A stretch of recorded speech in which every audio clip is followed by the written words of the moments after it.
Haleluya, puji Tuhan, salam sejahtera Bapak, Ibu, Saudara-saudari keluarga GPD LSD Magelang. Tuhan Yesus memberkati, resilient, tangguh dalam Tuhan. Hari ini kita akan kembali bersama-sama belajar firman Tuhan. Dan saya akan membacakan sebuah ayat di dalam Injil Yohanes pasal yang ke-15 ayat yang keempat. Injil Yohanes pasal 15 ayat yang keempat, demikian bunyi firman Tuhan. Tinggallah di dalam aku, dan aku di dalam kamu. Sama seperti ranting tidak dapat berbuah dari dirinya sendiri, kalau ia tidak tinggal pada pokok anggur. Demikian juga kamu tidak berbuah jikalau kamu tidak tinggal di dalam aku. Bapak, Ibu, Saudara yang dikasihi oleh Tuhan, hidup kita sebagai umat-umat Tuhan, sebagai orang-orang percaya, tidak pernah lepas dari yang namanya peperangan rohani.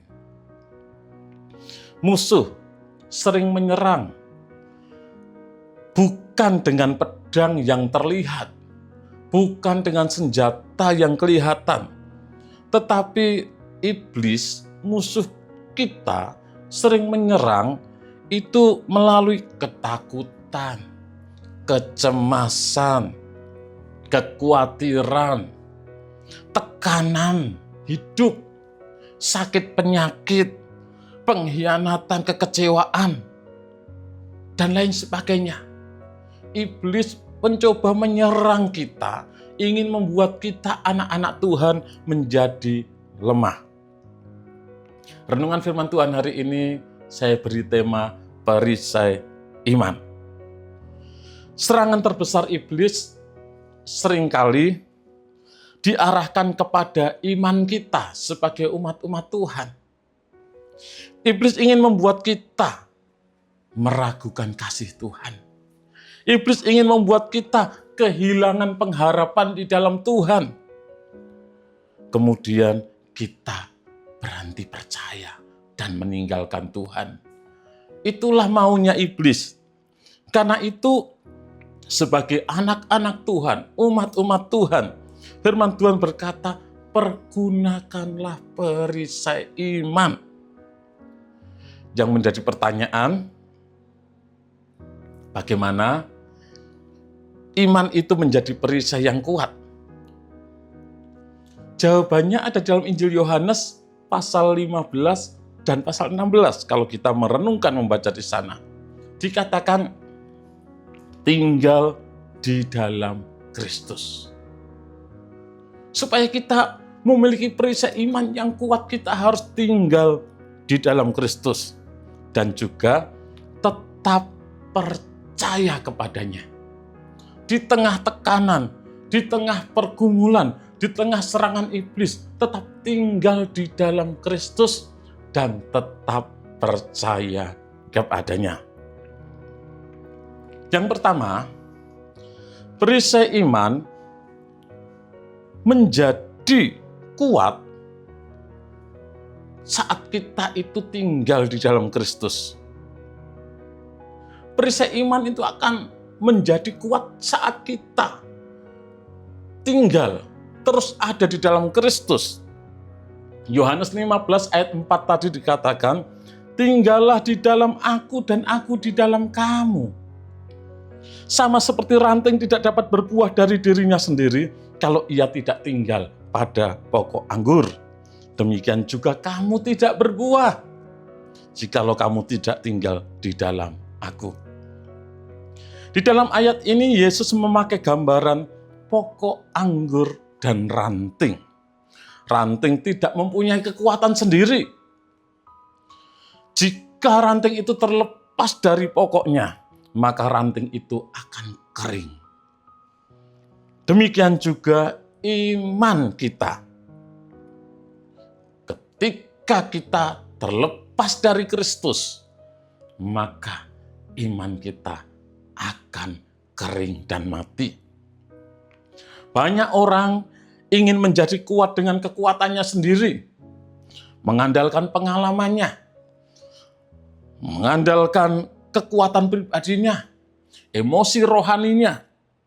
Tetapi perisai iman tidak dibangun berdasarkan semangat manusia. Tidak. Tetapi perisai iman itu dibangun dari hubungan kita dengan Kristus.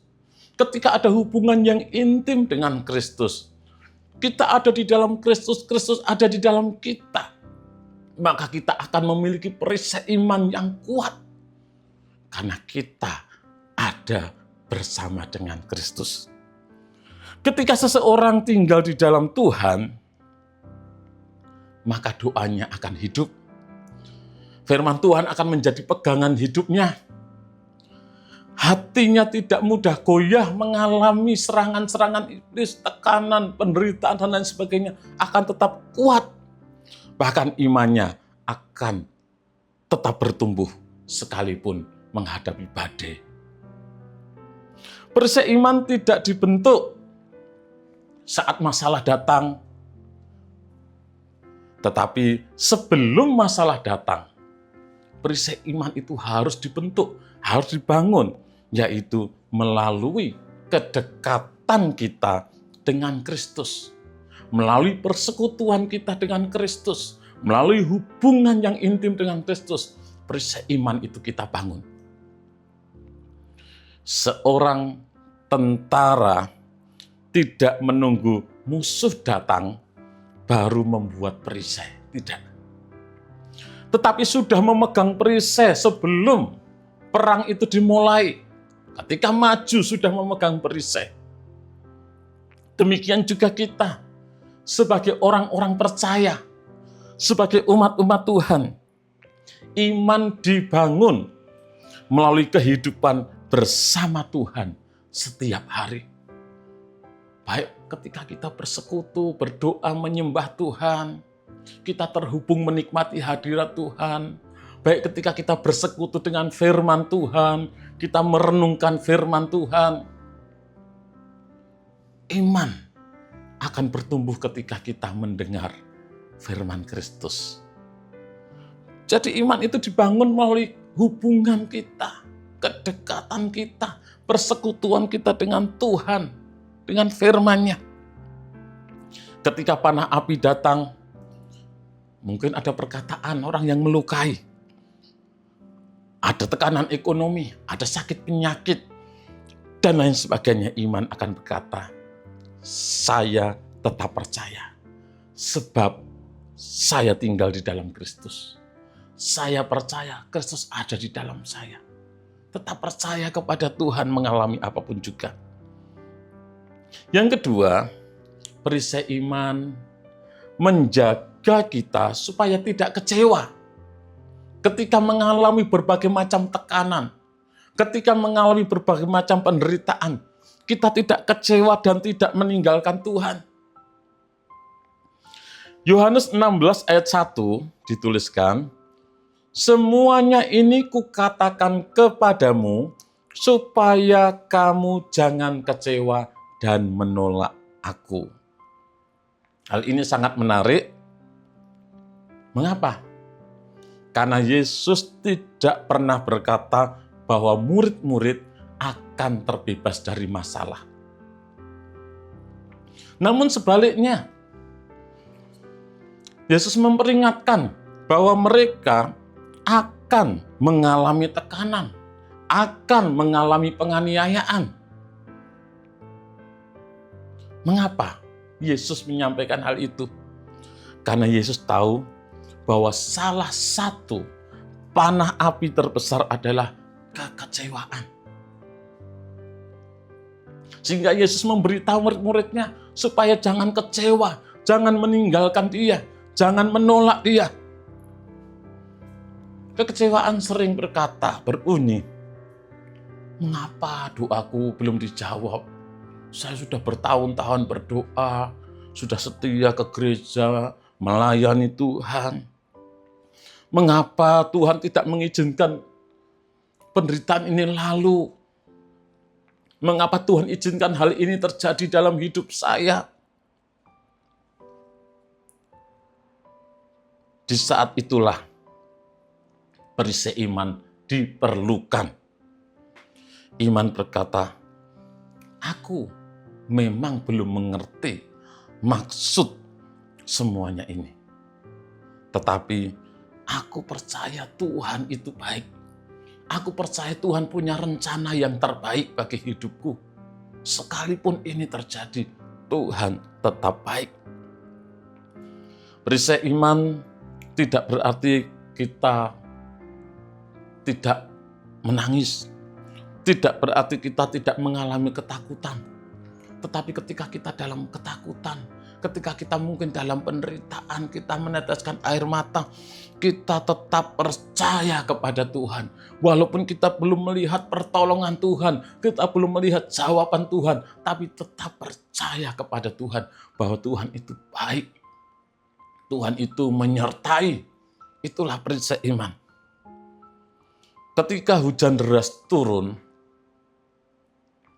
payung tidak menghentikan hujan. Tetapi payung itu melindungi orang yang memakainya.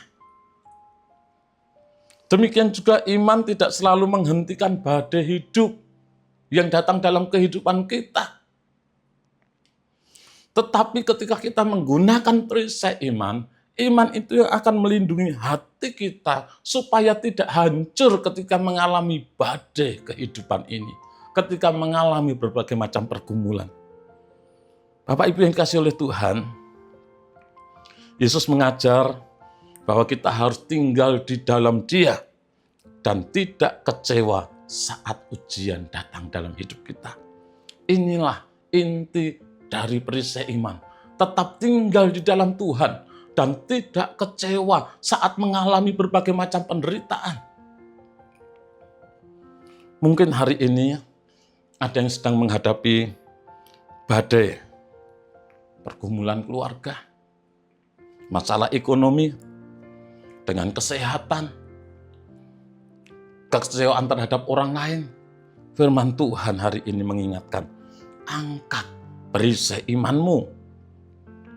Tetap tinggal di dalam Kristus. Jangan lepaskan iman hanya karena badai belum reda. Tapi tetap percaya, pergunakan perisai imanmu. Karena orang yang tinggal di dalam Kristus tidak akan dibiarkan kalah oleh panah api musuh. Ada kekuatan yang dari Tuhan, yang selalu Tuhan berikan kepada kita. Tuhan Yesus memberkati Bapak, Ibu, Saudara semuanya. Terima kasih kepada Bapak, Ibu, Saudara yang sudah dengan setia mengikuti Renungan 79. Kiranya ini menjadi berkat bagi kita semuanya, bagi Bapak, Ibu, Saudara yang ingin didoakan dengan pokok doa tertentu, atau ingin menyampaikan kesaksian dapat menyalurkan melalui chat WhatsApp di nomor 0813 2742 0088. Mari kita berdoa. Terima kasih Tuhan Yesus, Engkau Allah yang sungguh baik bagi kami.